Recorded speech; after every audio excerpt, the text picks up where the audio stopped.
First fish of the day, and of course, it's a short. All right, let's get that short fluke back in the water. All right, at least I caught something.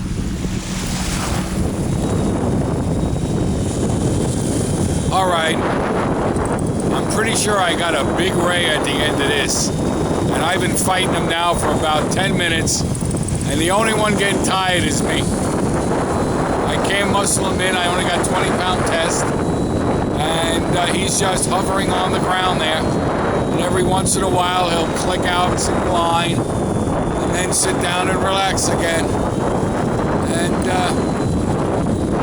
I think I'm going to have to probably pull him in, snap my line, and go home. All right, folks, I must be here already about 10 minutes with this guy.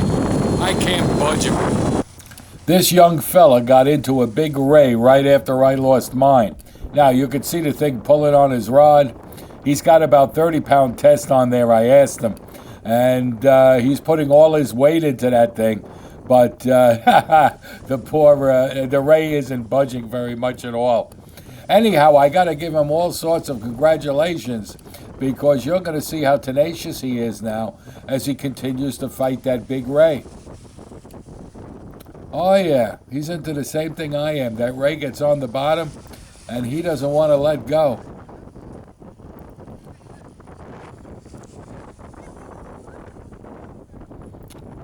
You can hear his dad in the background, you know? Ha ha ha. You know, how often do you get a situation like this where you get a young fellow who's getting into fishing and he's got something on his pole he just can't handle? I know the frustration about that. I've hooked into these rays before, and some of them are so big they just take my 20-pound test and they just take it and take it and take it until I'm all spooled. Now he's doing a little bit better because he's got 30-pound test, but I don't know, he doesn't have my weight on him that could help him probably. All right, I took a little break and then I started to film him again, and you can see he's still fighting that same ray.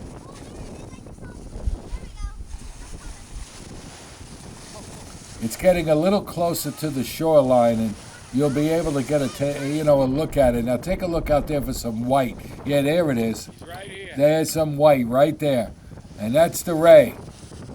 Keep the pressure on him, young man. Keep the pressure on him. That's right. Keep the pressure on him. Now you're going to see the ray right now. You see him? Look at him go. Oh my God, he had power. Back out into the water he went. I couldn't hang out anymore, so I ever wonder how the child made out with his ray. I went down to field 10. I wanted to see what the snapper fishing was all about. And yes, there are snappers out there, and they're biting. And it's a great time to take the kids and do some snapper fishing, let me tell you. Now, check this guy out. He got himself a blowfish or pufferfish. I don't know how he got it, but there it goes. Right down the old hatch. I'm telling you, it's amazing what they can swallow. They don't chew anything, you know. They got to swallow it whole.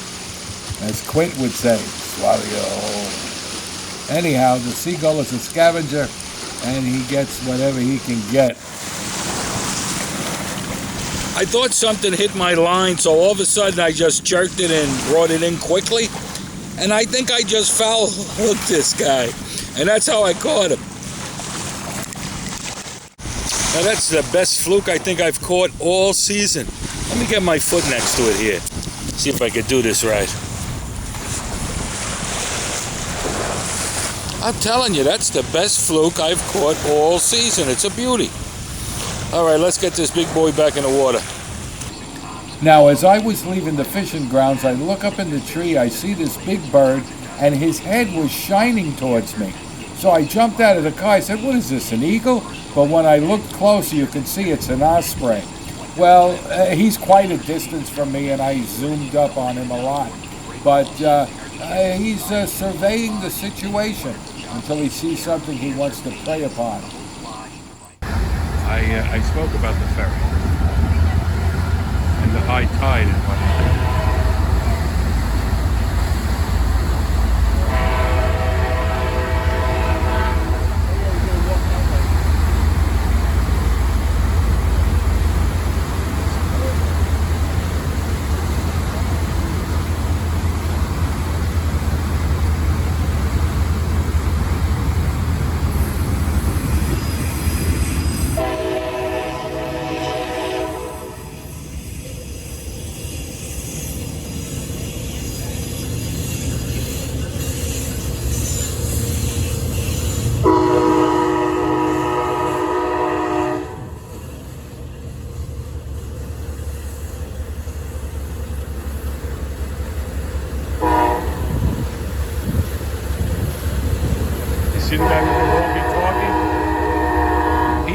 on the guy in the bridge 12 feet. 10 feet, you know what I mean?